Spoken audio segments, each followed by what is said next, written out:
On this day in Louisville, Kentucky, these 8 men went to camp to speak the words of the Most High Power.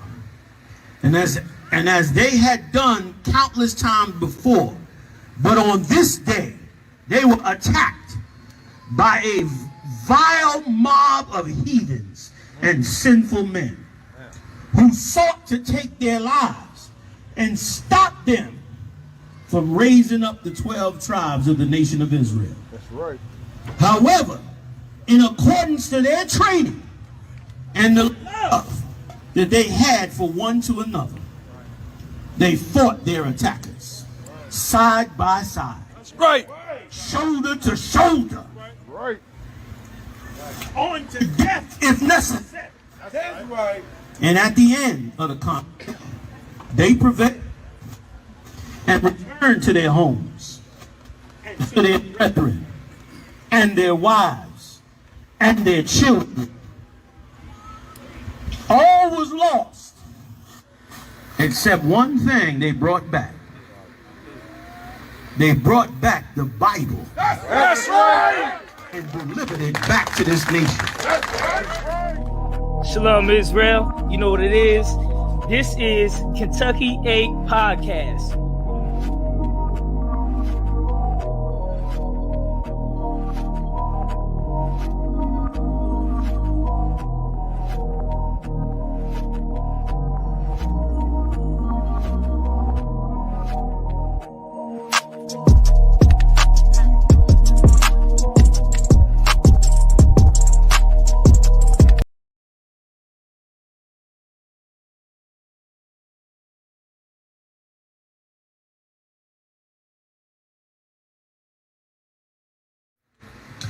On this day in Louisville, Kentucky, these 8 men went to camp to speak the words of the Most High Power. And as they had done countless times before, but on this day, they were attacked by a vile mob of heathens and sinful men who sought to take their lives and stop them from raising up the 12 tribes of the nation of Israel. That's right. However, in accordance to their training and the love that they had for one to another, they fought their attackers side by side. That's right. Shoulder to shoulder. Right. On to death if necessary. That's right. And at the end of the conflict, they prevailed and returned to their homes and to their brethren and their wives and their children. All was lost except one thing they brought back. They brought back the Bible. That's right. And delivered it back to this nation. Shalom Israel, you know what it is. This is Kentucky 8 Podcast.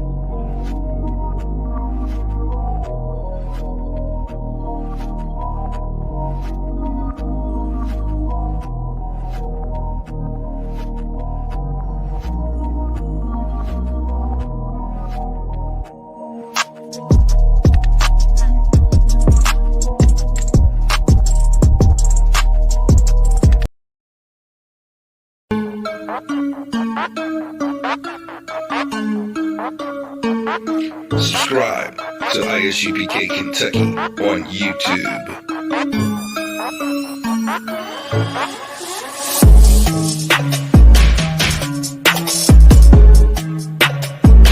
Praise of the Lord.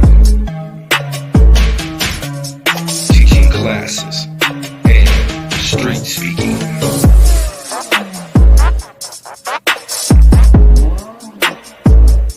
Teaching blacks, Hispanics, and Native Indians the truth.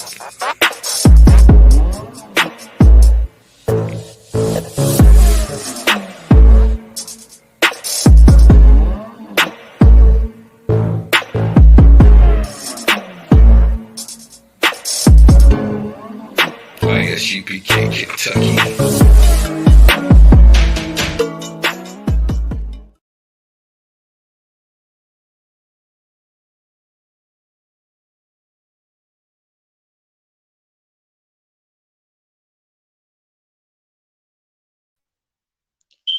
Hey, Shalom, Lord Christ, Israel. This is the ISUPK Kentucky 8 podcast. Man, we're about to get it in. We're waiting for more brothers to join the podcast. Make sure you share the podcast. You know what I mean? A lot of interesting topics coming out tonight. I know that Camilla Harris said something about she does not want Mexicans to come to the border, man. What's that all about? Man, we're going to find out tonight. See Officer 5000, the Patazar al-Aban. Man, what you think about it, Adawan? Hey, Shalom, Yavash's Brakatah. Hey, Yeah, listen, but, we got the story on that. well, I'm a little bit limited, Salaki. Good night. Well, We hear the sirens in my neck of the woods, Salaki about that. no, those were we could yeah, just for real. Just speaking on without the story is like, of course, black people, especially black women, and put all their faith into Kamala Harris. You know what I mean? Just right. Based on her looks, they like, oh, okay, she's like me. She's one of us. She's articulate. She's educated. She went to, Howard University.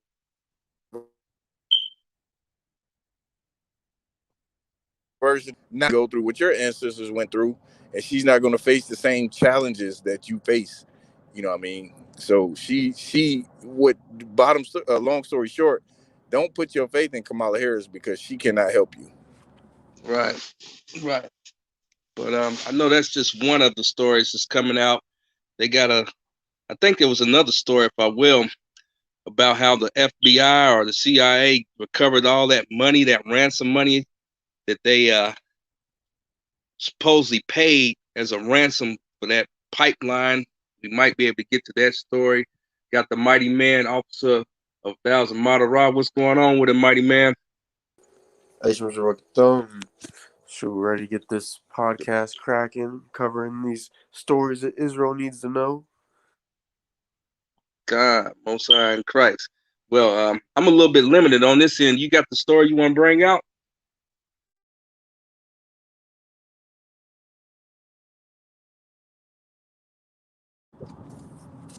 If I know I'll be in a position here in a couple minutes to bring out some stories, but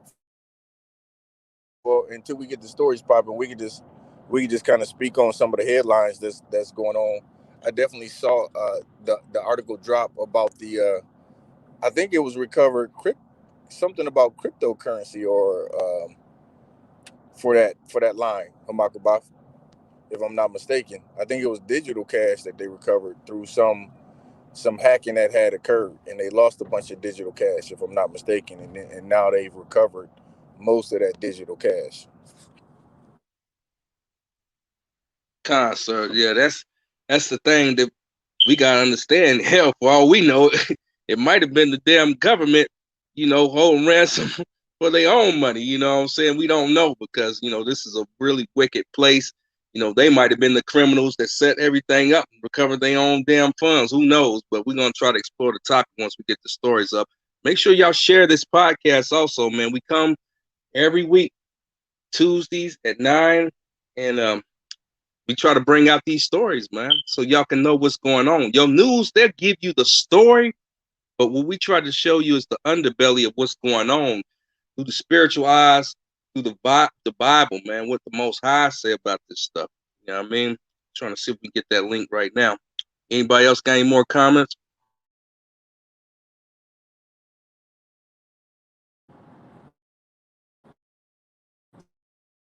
I just need a few more minutes, then I'll be able to get the stories pulled up. Try to get this right here. But yeah, it's real crazy. And then here's something that's really interesting too. I don't know if we got the story on it, but I'm gonna try to pull it up. Here in my neck of the woods, here in Louisville, Kentucky, a couple of years ago, the ISUPK Kentucky camp, we was able to get a restaurant shut down, an Asian restaurant shut down.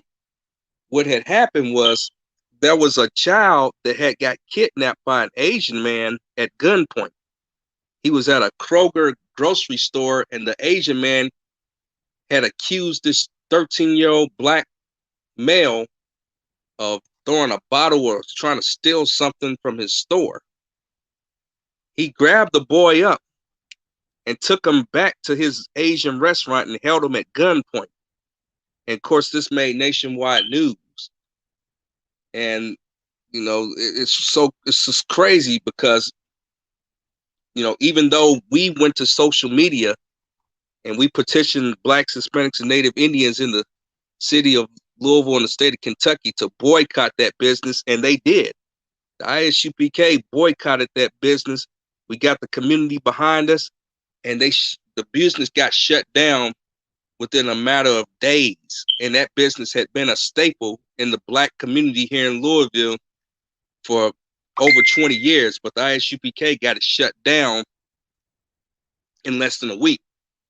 But why I'm telling this is it's sad because just the other day, that same boy was found murdered 2 years later at 15 years old. You know what I mean? He was found dead. And we tried to get, an interview with the child and some of the people, but they just didn't interview us. Now the boy's found dead.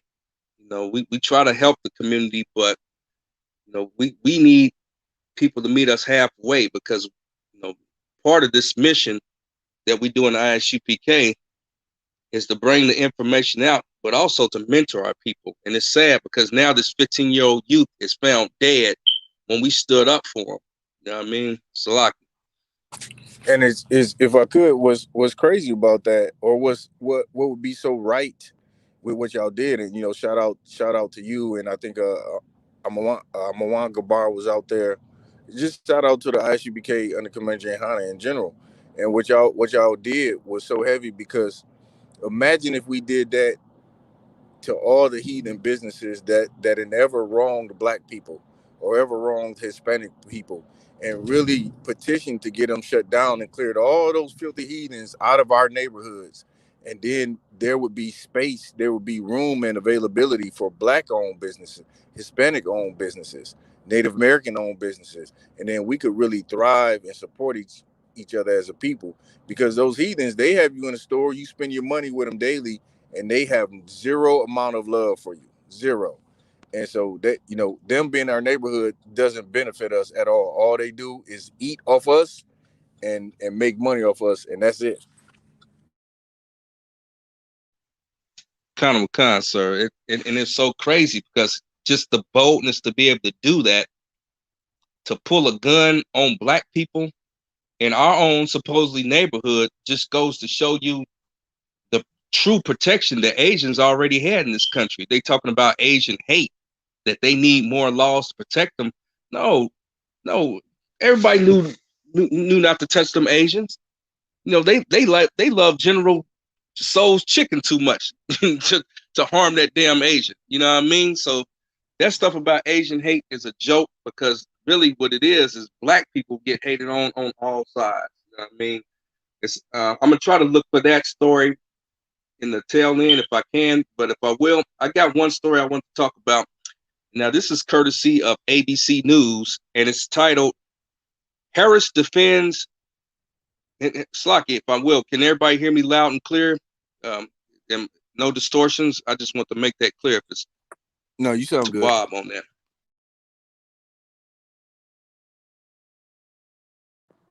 You sound good, Hamak. The water, sir. So if I will, the name of this story is entitled, Harris Defends Telling Migrants Do Not Come, Not Visiting U.S.-Mexico Border. And this is a story by Libby Cathy. Let me see if I can play the audio on this. And then we can get a little bit hearing, a better understanding of what's going on. Okay. Of course, Kamala Harris is the Vice President of the United States of America, and this is going to be one of her, I guess, biggest things as far as how she treats, when she say migrants, they're talking about Mexicans who are the so-called tribe of Issachar in the Bible. Now, she's not saying do not come to all these other so-called immigrants and different races. She's saying this toward Mexicans. You know what I mean? But let me see if we can get the audio on this story. This afternoon, Vice President Kamala Harris is in Mexico City on day 2 of her first foreign trip since taking office, sitting down with Mexican President López Obrador as the U.S. tries to combat the migrant crisis on the southern border. There is no question that the country of Mexico and the United States understand that we share a border. We have familial relationships. Today was about strengthening that relationship. Harris has been tapped by President Biden to tackle the root cause of these illegal crossings. Nearly 750,000 people have been arrested since October, levels not seen in decades. Immigrants seeking refuge at the southern border have increased steadily since April 2020, but accelerated under Biden, who scrapped many of Donald Trump's hardline policies. In Guatemala yesterday, Harris delivered this warning to anyone considering the dangerous journey. Do not come.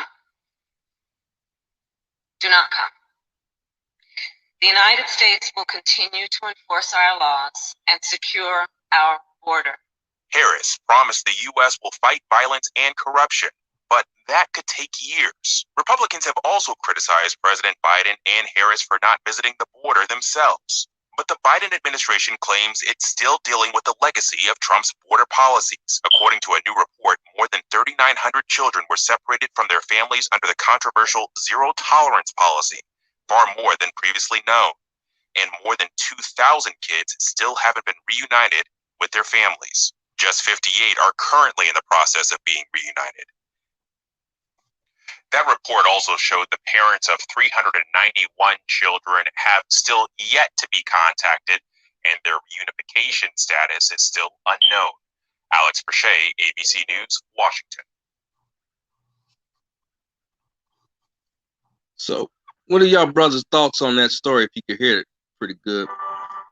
Hey, it's no mystery, right? It's no mystery. I think at this point, like if you are, Mexican from the tribe of Issachar, according to the Bible, like, or in any of those countries that are in Central or South America, right? At this point, you should fully know and be aware of and understand that these people, you're undesired. Again, that's why Zephaniah 2:1 says, "Come together, O nation not desired." They'll find any reason to not have you come here or to get you out of this country. So you shouldn't be surprised at this point. And that's what the ISUBK has been saying. You are the Lord's chosen people, and you're under a curse, and you got to come out of that curse by serving the Lord. Join the ISUBK, man, where we're gonna teach you how to serve the Lord, and you'll see that it'll go from you wanting to be desired by these people to not giving a damn and wanting to separate from these people. Kind of a con.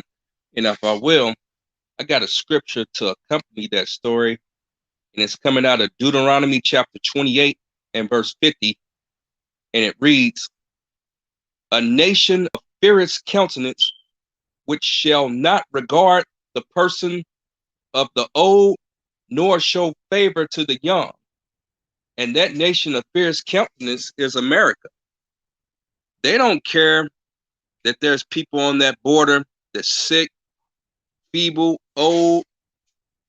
Now, here's what's so crazy about it. Let's say that some of them do make it across. Then they use them for cheap labor. They use a lot of our brothers and sisters for cheap labor to build up America, but they don't want them here. That's just like one time I'm sitting there in a Issachar restaurant, trying to buy me some food, and I see a lot of Edomites in there. And if you don't know, Edomites are the so-called Caucasian race, right? They're buying tacos and watching the news telecast about how Mexicans shouldn't be coming over here, but they're enjoying the tacos made by the people that's coming over here. Right. You see what's so crazy about it? How are you going to say you don't want, Mexicans over here, but you enjoying their food, you're enjoying their labor? The oppressor is the devil the Bible speaks of. And this is just one example. And so for all you people that thought Kamala Harris was going to be down with the brown and she was going to, make sure everything is good with, even the Mexicans, she said, don't come. Don't come. When they was talking about the dreamers, at first they was talking about the dreamers when it was election time. We're going to pass legislation so the dreamers here in America can stay, and we'll be able to get more immigrants. Now she's saying don't come because she don't want you here. So lucky. Yeah, that's super heavy. Because like you were saying, they want the food, they want the labor, and even a lot of those devils, they want them women from the tribe of Issachar too. Like they'll take what they want out of the relationship between us, right? They'll take the labor. They'll even, like, from black people, they'll take the culture, right? They'll take the swag. They'll take, everything that makes us us, but they won't take us as a whole. It's like, you niggas, y'all should just be good slaves and be quiet. Don't complain. Don't say nothing. If we murder you in the street, so be it. But then you listen to all the commercials nowadays, and they like, it was lit. I was watching the commercial, and it was like, yeah, it's going to be lit. I'm like, what? Since when? Since when did the oppressors speak that way, man? It's like everything in our culture is appropriated, but they hate everything else about you.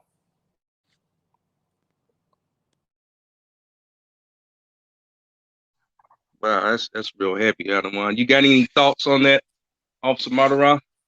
Kyle, I just wanted to add is that how the report said that there were still 2,000 Hispanic children missing, and how it is that America was sitting there saying, stop Asian hate because of what little discrimination it was that the bat eaters were caused upon the earth. You understand? But no one talks about what has been happening to, Hispanics since Trump's presidency, and really even before then. No one is talking about how all these children have gone missing, about how it is that the sisters have been raped inside of them ICE facilities, how they've been forcefully sterilized. Where is the, stop Mexican hate at? You know what I'm saying? Where are these different bills being passed for Hispanics? Because we see that they were passed for the Chinese, but yet when it comes to blacks, Hispanics, and Native Indians, it's just, the hell with us. Hey, that's so true. I'm Mark above it. If unless y'all two got something else on the story, I want to move to another story real quick. Come on, sir. Yeah, so this story, now look, this story that I'm about to read, if you don't understand that there's two Americas at this point, this story is gonna help shed a little light onto this, like open your eyes. Like this story right here is the coffee, right? You need to wake up and smell this, because this right here is definitely something that would have went totally different. You can compare this story to the Capitol riots.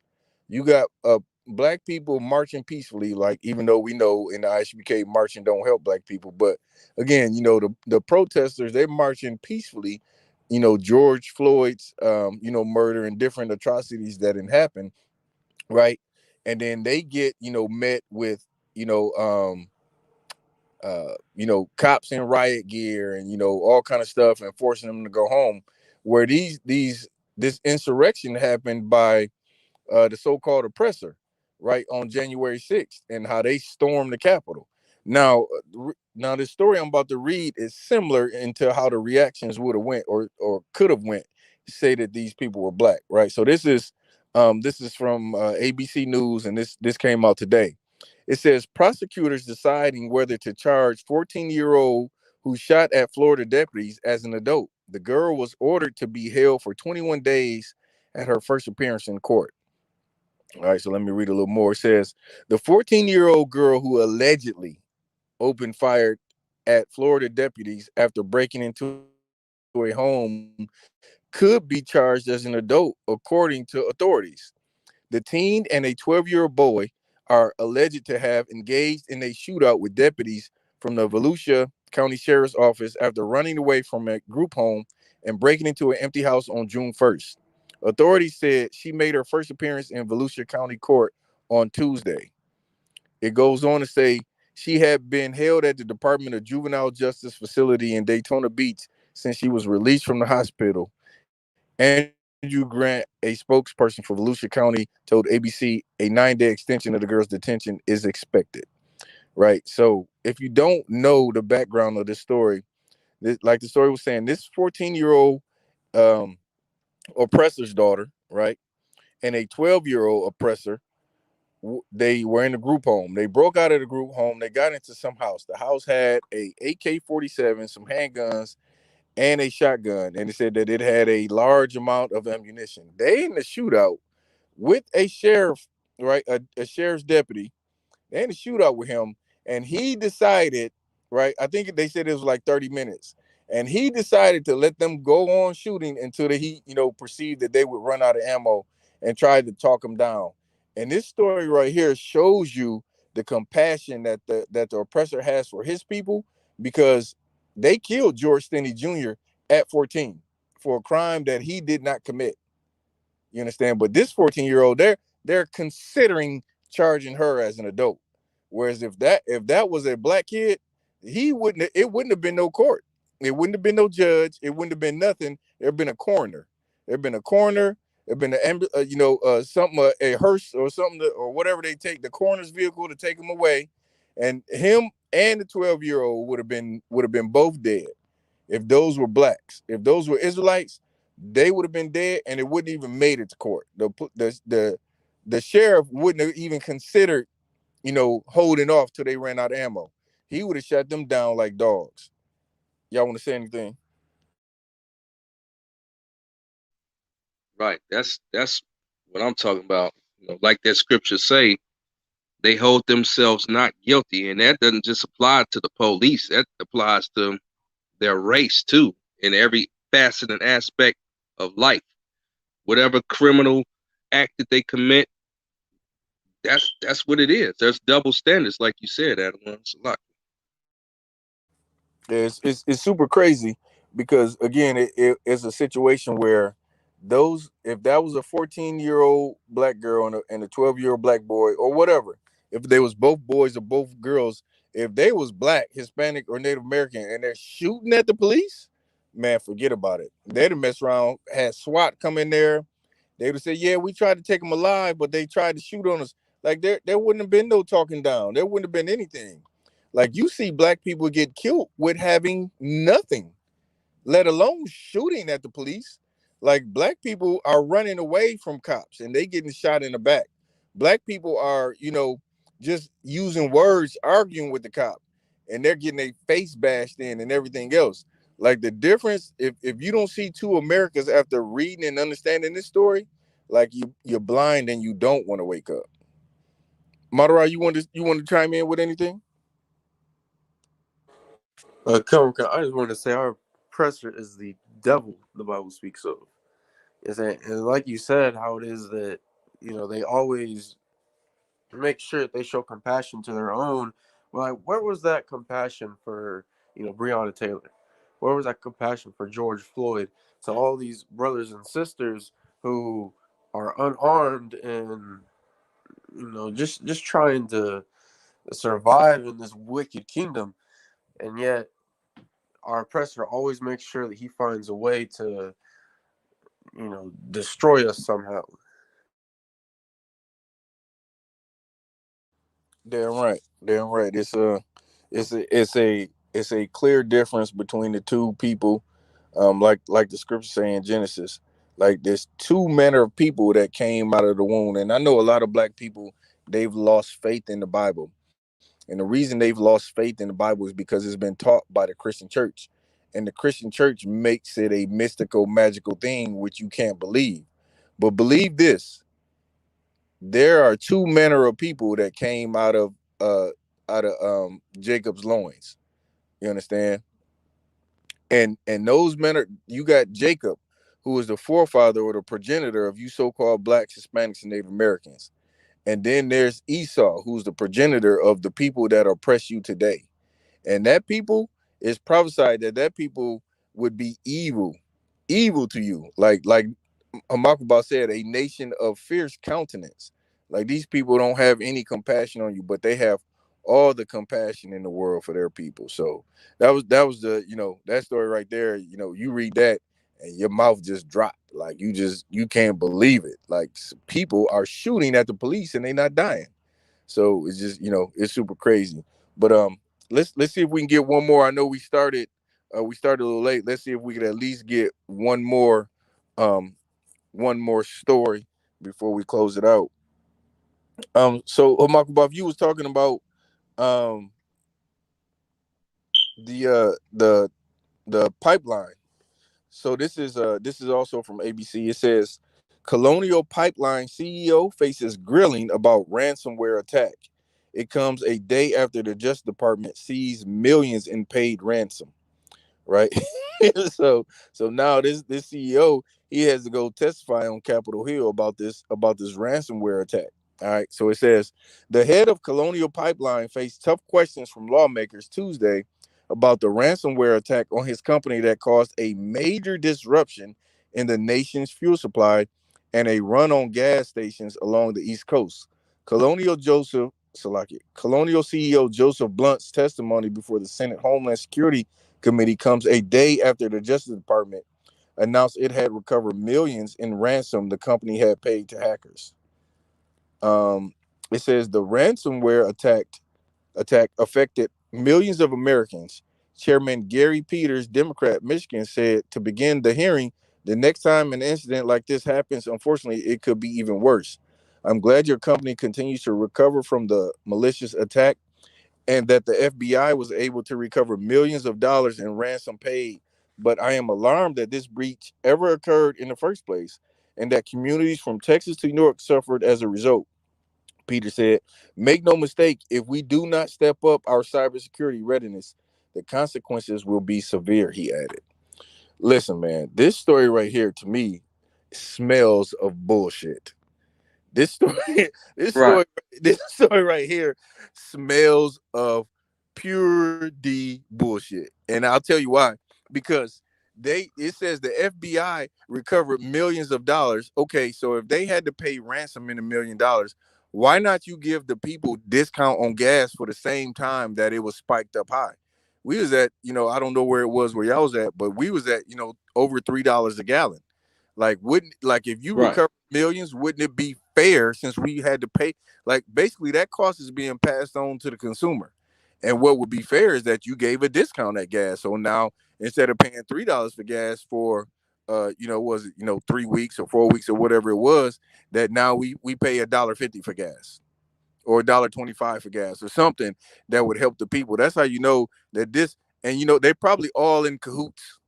They're probably all in cahoots and probably just wanted to gouge people to make some extra money instead of doing a bailout. This was something that they allowed to happen for this company to make money. Who knows about the evil that goes on behind the doors in this wicked empire? But to me, it stinks.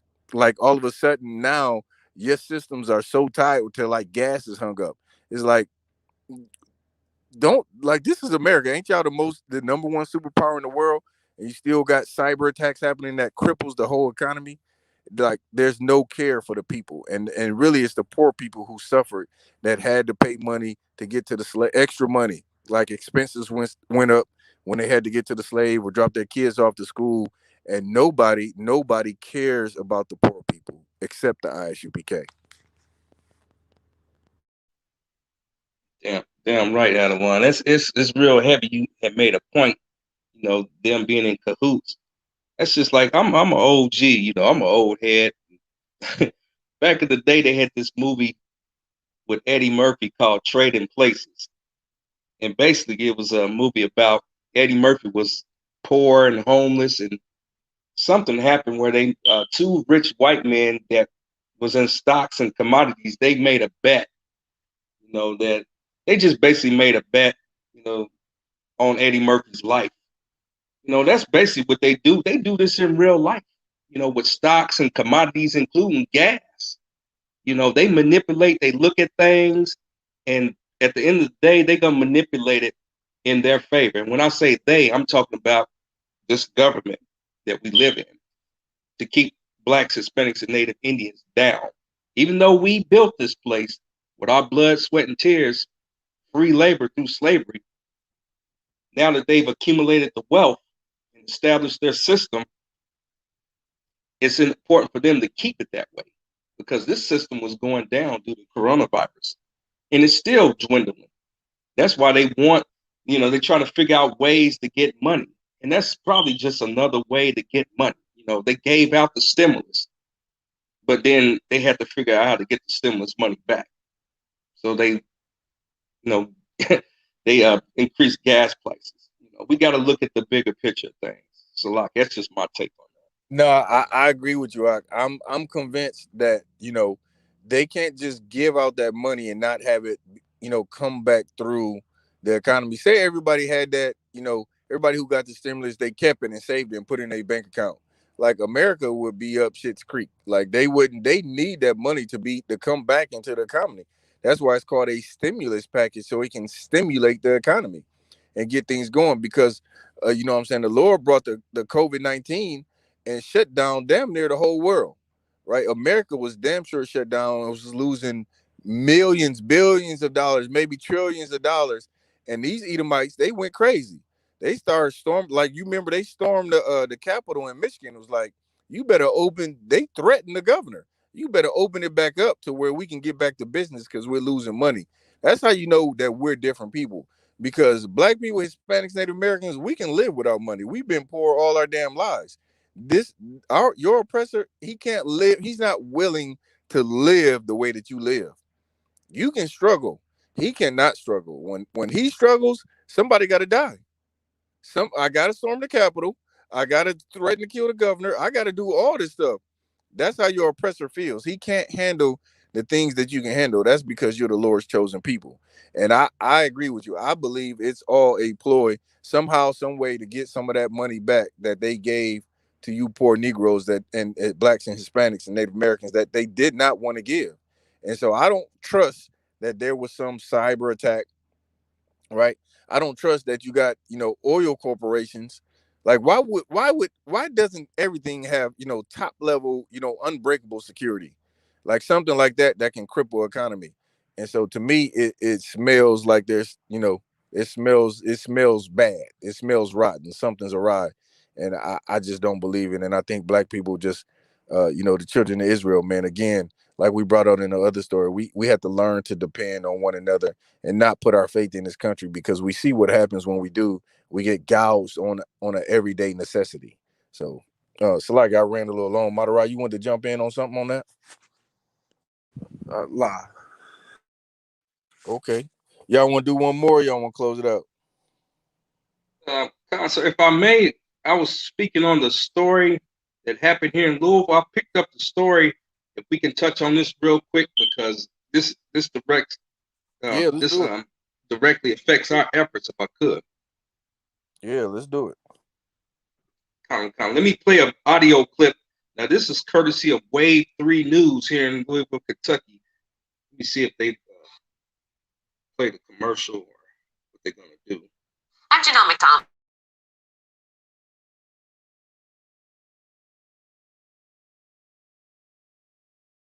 So like it about there, got a commercial. They always do this. But the name of this is entitled Victim of 2019 Chinese Restaurant Hostage Situation in Louisville. Is Louisville's latest child homicide. Let me take it back. See if they're okay. See if I can take it back. But yeah, this is crazy. The child whose face we blurred in 2019 was Dimitri Rhodes. His aunt, Deshonta Edwards, remembers that day vividly. There was a horrible feeling. Edwards was at the hospital with her son Dante, who was Shively's first gun violence homicide victim of 2019. I couldn't leave to go to the scene, but a lot of my other nephews went, and they was, they lost it. He's a baby. That gun was a BB gun. Exactly 2 years later, Dimitri came face to face with the real thing. I wouldn't even wish this on my worst enemy. On Friday, around 5:45 p.m., LMPD officers responded to the 4100 block of West Broadway.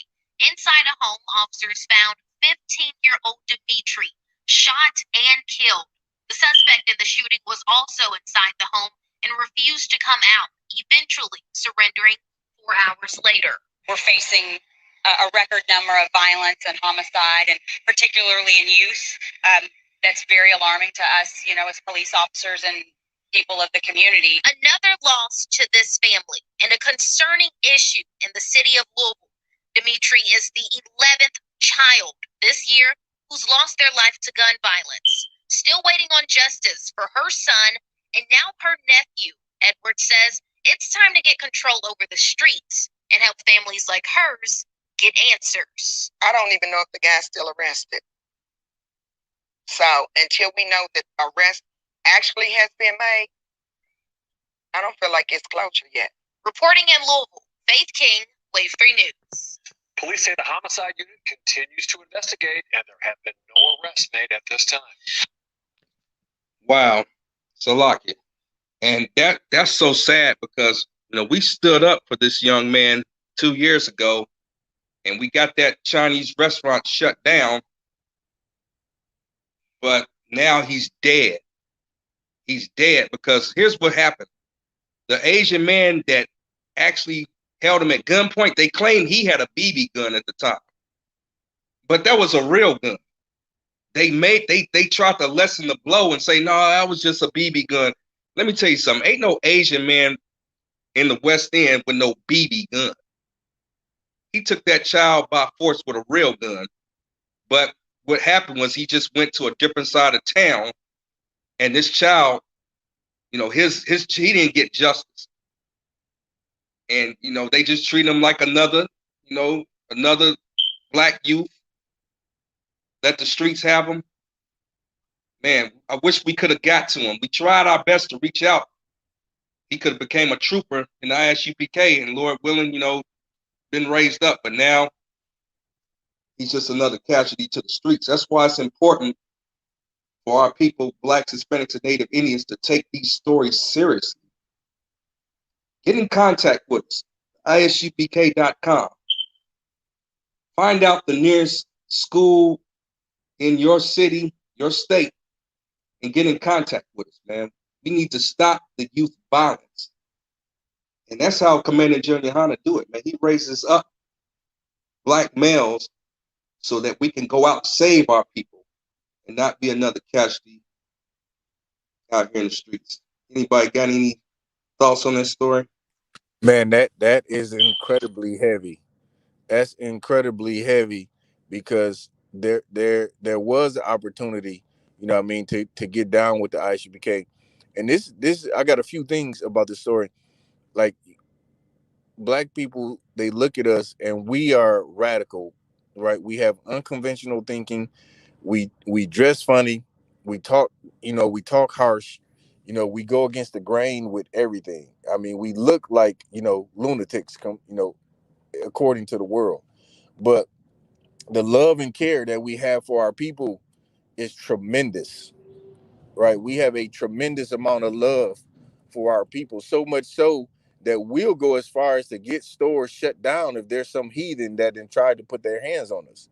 We'll go so far to ask for an interview to see if, we can talk to the youth and see if we can get people interested to coming into the school. We go to extreme lengths to try to reach our people. And the result is you'll have the Lord's protection if you get down with the ISUPK. If you take the time to speak to us and actually hear what we're saying, because what we're saying is that we love you enough to die for you, right? The other thing is in Louisville now, like after that article, there's going to be an outcry from Christians to say, you know what? We need more police in the streets. We need more police. And guess what that's going to lead to? More murders of police, more murders of black people by police is what it's going to lead to. It's not going to help solve any more crime because poor people commit crimes.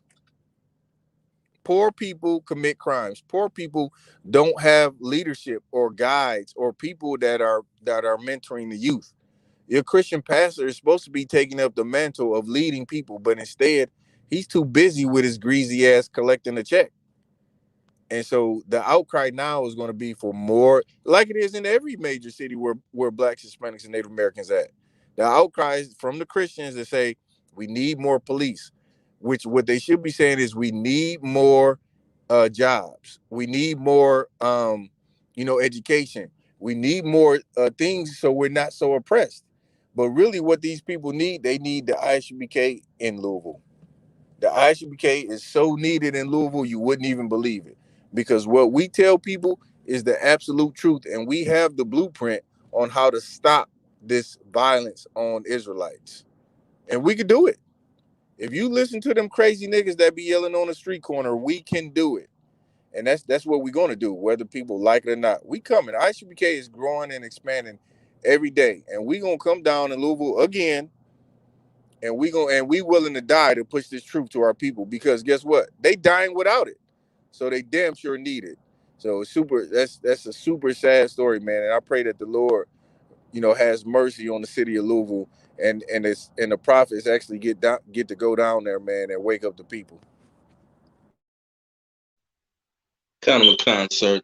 Got any thoughts on it, Officer Murderoff? Khan. And saying like both brothers brought up before, that's such a sad story, especially since that young brother and his family saw how it was that the UBK fought for him, and fought for justice for that brother after what happened to him in that Asian store. And not only did the brother decide not to come to the school, but his family didn't decide to. You understand? They didn't decide to back the UPK. And like Officer Napata said, Lord willing, mercy will be shown to Louisville, so that things like that happened to that young brother don't happen to any more of our youth. Because we already know it's a war zone out there in Louisville, Kentucky. That's real heavy what you just said. And if I may, it's awfully strange how when the prophets of the Lord came to Louisville to wake up the people, they rejected us. They tried to kill us and cause violence. That's the whole premise of this podcast, the Kentucky 8 podcast. And now this year, there's a record number of homicides, tragic things happening to the city. Let's hope that this city is like Nineveh, and that the Most High brings his prophets back to the city one more again so that we can raise it up. But I think that's it. What we got. I think we're running out of time. We got any final comments on anything? Yeah, if I could, shout out to Commander Gene Hunter, who held down this truth and taught men how to raise a people up. And that's like you said, the whole premise of the show is the event that occurred to us in Louisville, man. And it's such a it's so fitting to end the show on that, man. And again, just prayers for Louisville, and soon as we can get back out there, man. Our job, our mission is to wake up more people, and so they can not only know about the other stories that we went over, but know that harming your brother is wrong. The Lord is going to destroy you for that. Or killing your baby, that's wrong. Or sleeping with another man's woman, that's wrong. All these things that black people do and don't understand, then they turn around and say my life is crap. Well, your life is crap is because you're doing things against the Bible. And our job is to get out there and teach not only Louisville, but everywhere there's an Israelite. Teach them right from wrong, man. Right from wrong according to the Bible. And when that happens, you'll see us rise up to the top as a people. So Lord willing, man, we get back out to Louisville ASAP. Yeah, anything, Officer Murderoff? Con. I just want to say, like Officer Napata said, Lord willing, we can get out there to Louisville, to raise the spirit of that city. Because, the Lord absolutely crushed it after, what is now known as the Kentucky 8 incident. So, Lord willing, the entire city comes into this truth. Damn right.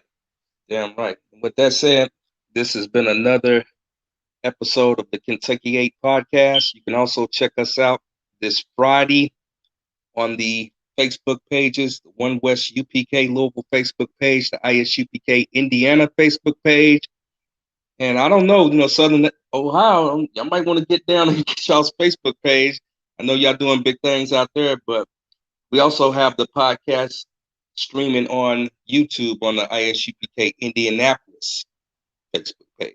That'll be this Friday at 9 p.m. Eastern Standard Time, 8 p.m. Central Standard Time. And with that said, Israel, shalom.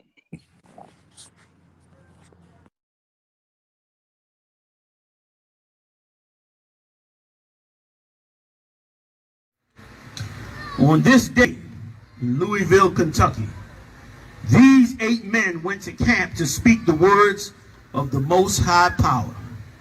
And as they had done countless times before, but on this day, they were attacked by a vile mob of heathens and sinful men who sought to take their lives and stop them from raising up the 12 tribes of the nation of Israel. That's right. However, in accordance to their training and the love that they had for one to another, they fought their attackers side by side. That's right. Shoulder to shoulder. Right. On to death if necessary. That's right. And at the end of the conflict, they prevailed and returned to their homes and to their brethren and their wives and their children. All was lost except one thing they brought back. They brought back the Bible. That's right. And delivered it back to this nation. That's right. Shalom, Israel. You know what it is. This is Kentucky 8 Podcast.